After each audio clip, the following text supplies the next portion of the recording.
Akadosh Baruch Hu, il frappe des mains à ce moment-là. Et je finirai juste ça avec, après Bezrat Hashem, on commence la halakha. Il y avait un enfant qui s'appelait Yosef, Yosalé, il y a plus de 200 ans, d'accord? Yosalé. Il habitait dans la ville de Klosk. Vous avez entendu cette histoire? Ah, Yosalé de Klosk. L'histoire que vous pouvez raconter à vos enfants. Lorsqu'on essaie d'éduquer nos enfants, c'est important de leur raconter les sipourés de tzadikim, des tzadikim, leur apporter de la hirat shamem. C'est que comme ça. Pas les trois petits cochons.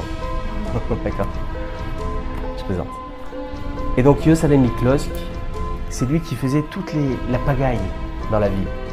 Il allait voler, il allait couper les cheveux du chat. Le méchant, il faisait des bêtises, catastrophes. Un jour, il entend, dans une des maisons, un père qui dit à son fils, attention, sinon tu vas devenir comme Yosalé. Et là, il lui a un déclic. C'est ça le nom que j'ai ici.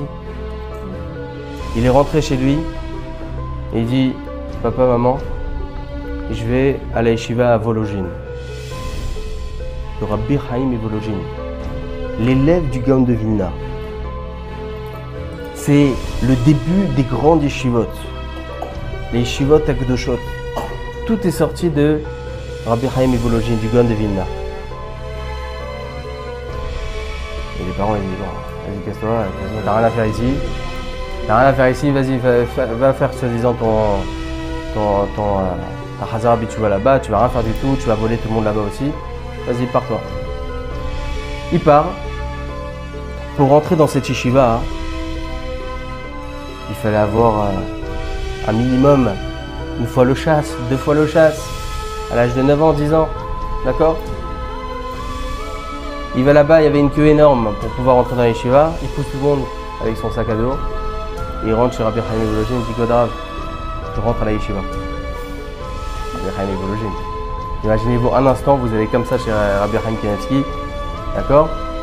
Bon, Rabbi Chaim et Vologine.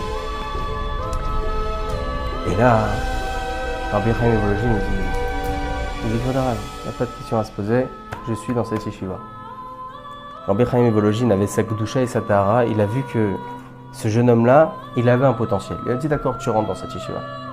La première année, ça a été une catastrophe, il a volé tout le monde, il est parti en une catastrophe. Jusqu'à qu'un jour, il a pris les choses en main.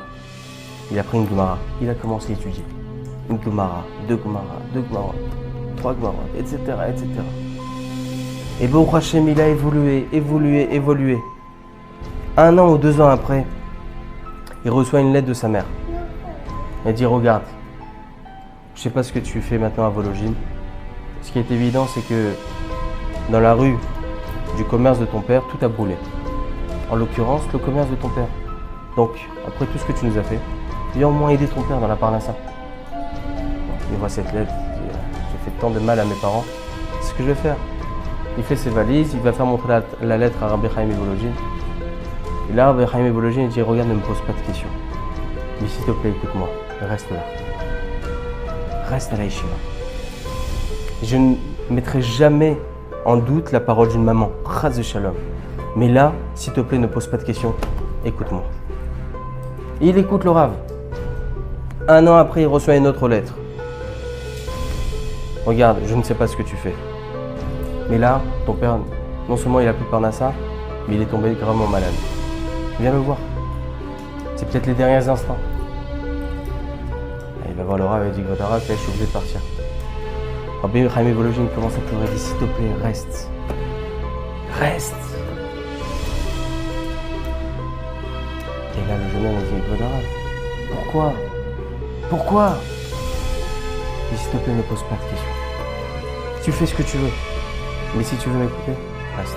Il reste. Après, dans le déroulement de l'histoire, il y a une Gersa qui dit qu'il est Niftar le père, une autre Gersa qui dit qu'il n'est pas Niftar, l'homme est Chanel. L'homme est Chanel. Quelques années après, le grand rabbin de Kloïsk, donc sa ville natale, il meurt. Et là, ils ont une liste de plusieurs rabbinim. Et pour savoir qui est-ce qu'ils allaient nommer à la place de ce grand rabbin-là, ils vont voir Rabbi Chaim Volozhin, c'est normal, l'élève du Gaon de Vilna. Et là, Rabbi Chaim Volozhin, il dit, regarde, la liste, vous la déchirez. J'ai une personne que j'aimerais qu'il soit le grand rabbin de Ploïsk. Ah, Beth Midrash. Vous voyez celui-ci là, qui est là-bas? Vous le voyez? Est-ce que vous le reconnaissez? C'est Yosele, celui qui nous a volé, celui qui est... Je dis ouais. Aujourd'hui, c'est devenu un grand en Torah. Un grand Talmid Racham. Et je souhaite que ça soit lui le grand rabbin de Ploïsk. Et il est grand rabbin de Ploïsk. Il devient grand rabbin. Rabbi Chaim Volozhin, il lui prend les mains à son élève Yosele. Il dit, regarde, je vais répondre à toutes tes questions. Akadosh Baruch Hu m'a mis dans la bouche que je ne devais pas te laisser partir. Je ne devais pas te laisser partir. Sache que tout ce qui s'est passé derrière ces lettres, c'est le Satan. C'est le Yetzer Hara. Le Yetzer Hara, il est prêt à brûler même des villes entières pour que tu quittes ta Torah. Le Yetzer Hara, il est prêt à tout faire pour que tu quittes la Torah. Il est prêt à tout faire. Tu serais parti, peut-être que tu aurais aidé ton père, mais tu ne serais jamais devenu un grand Talmid Racham. Tu ne serais jamais revenu. Il est prêt à tout faire, le Yetzer Hara, pour ça. Et aujourd'hui, le grand rabbin de Ploïsk. Au jour d'aujourd'hui, mesdames, au jour d'aujourd'hui, excusez-moi un instant. Au jour d'aujourd'hui, ce livre-là, le Shoot Rabbi Yosele Mikloïsk, tous les Avrechim l'étudient. Tous les Avrechim l'étudient. C'est un des grands shootim de la génération. C'est un gadol, un des gadolés Israël. Mais il était mécréant avant, il était vraiment sorti des rails complètement. C'est pas grave. Il faut comprendre bien une chose, que lorsqu'une personne elle est dans une avéra, d'accord, cette personne-là, il faut qu'elle prie à Kadosh Baruch Hu. En aucun cas crédibiliser l'avéra. Mais c'est de là où sortira les plus grands.